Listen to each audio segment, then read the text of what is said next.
अस्सलाम वालेकुम। आज हम बात करेंगे कि प्रेगनेंसी के दौरान बेबी की मूवमेंट्स को कैसे चेक किया जाता है। बेबी की मूवमेंट्स को चेक करना बहुत ज़रूरी है क्योंकि यही वो वाहिद तरीका है जिससे अंदाज़ा होता है कि baby is doing well. There are multiple ways to check the baby's movements जो आप डॉक्टर्स आपको सजेस्ट करते हैं।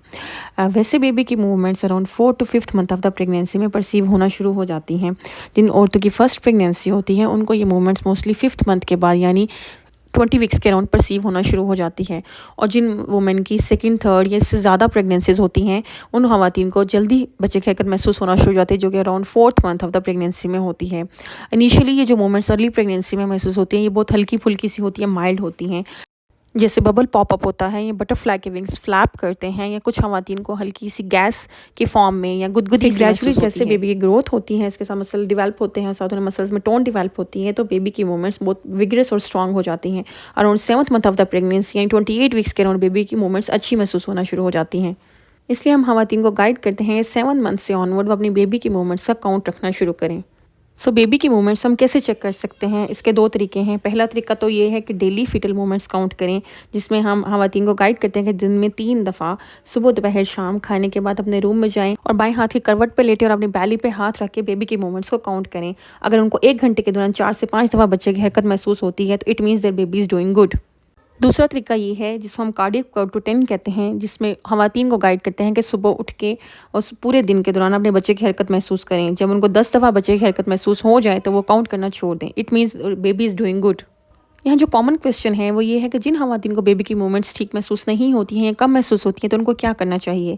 तो जिन ख़वातीन की प्रेगनेंसीज अनकॉम्प्लिकेटेड होती हैं, लो रिस्क होती हैं, कोई रिस्क फैक्टर नहीं होता, उनको हम एडवाइस करते हैं कि वो एक जूस का गिलास लें और अपने रूम में उसी तरह से बाएं हाथ की करवट पर लेटें और बच्चे की हरकत को महसूस करें। अगर 4 to 5 टाइम्स 1 घंटे में महसूस होती है तो it means baby is doing good. और अगर जिन औरतों की प्रेगनेंसी हाई रिस्क है, जिनमें कोई मसला है, कॉम्प्लिकेशन है और उनको बच्चे की हरकत कम महसूस होती है तो उनको चाहिए कि फौरी तौर पर अपने डॉक्टर को कंसल्ट करें ताकि उनके बच्चे के दिल की धड़कन जिसको सीटीजी कहते हैं उसके ज़रिए बच्चे को चेक किया जा सके और अगर कोई मसला या कॉम्प्लिकेशन हो तो उसे टाइमली एड्रेस किया जा सके।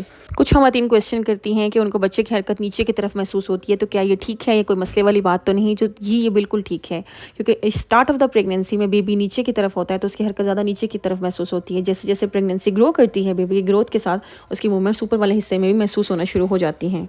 एक और बहुत इंपॉर्टेंट क्वेश्चन जो अक्सर ख़वातीन करती हैं कि उनको बच्चे की हरकत 9 मंथ के एंड पे कम महसूस हो रही है या उस तरह से बेबी बॉडी में मूव नहीं कर रहा जिस तरह से पहले वो फ्रीली मोबाइल था।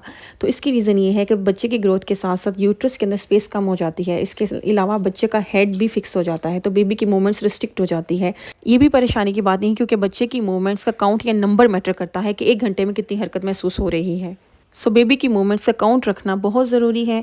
इस चीज़ को आप बिल्कुल भी लाइटली नहीं ले सकते। अगर आपको महसूस हो कि आपके बच्चे की हरकत कम है तो आप फौरी तौर पर डॉक्टर को कंसल्ट करें ताकि किसी भी मसले या कॉम्प्लिकेशन से बचा जा सके। Thank you.